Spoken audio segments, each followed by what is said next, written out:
footballgameplan.com, where football makes sense. I'm Tyler Mirkovich. That's Emery Huntazarda Playbook. And we're bringing you the 2010 offseason team outlook for the Atlanta Falcons, who have the 19th or 20th pick overall in this year's draft.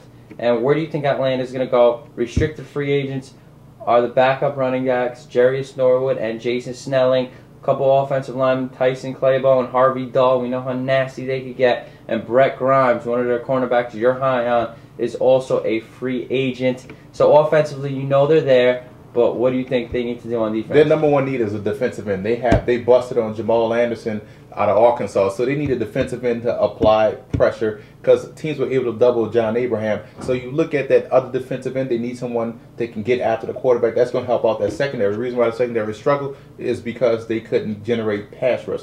So number one need is defensive end. Two, they do need another corner. Let's not kid ourselves. They need a playmaker back there as well. So yes, Chris Houston went down.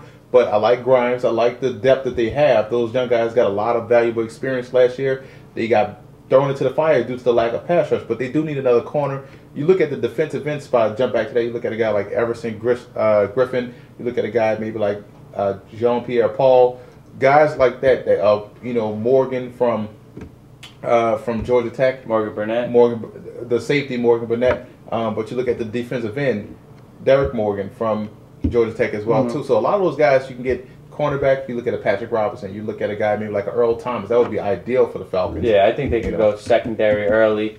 Offensive line also, though. They could build on the offensive line. Tackle would be my last. Before I get to tackle, I would have to say they have to go with outside linebacker as well, too. They have to get somebody that can bring the lumber at that outside linebacker spot. So you look at DN, corner, outside linebacker, and then anybody could rush the quarterback because they really need to get out their quarterback, keep those quarterbacks from staying out there for so long, and the cornerbacks out on the island, stop keeping them there because they need to get to the quarterback.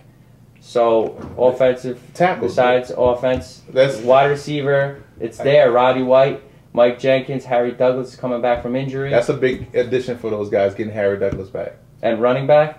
The running game was pretty solid all year, even with or without Turner. Right, you have to factor in Turner's going to be healthy. You look at they can keep Norwood, but again, they're in the catbird seat. They have a good tight end, good quarterback, solid wide receivers, good offensive line, good coaching staff, a young coaching staff, a young team. The culture is has the right makeup in Atlanta right now. And you look at this draft. Depth-wise, this is deep at running back if they want to get somebody depth behind Turner. This deep at wide receiver if you want to get another guy. Deep at tight end, you can go double tight end. Look at a guy like Gronkowski from Arizona, in let's say second or third round if you want to go that route.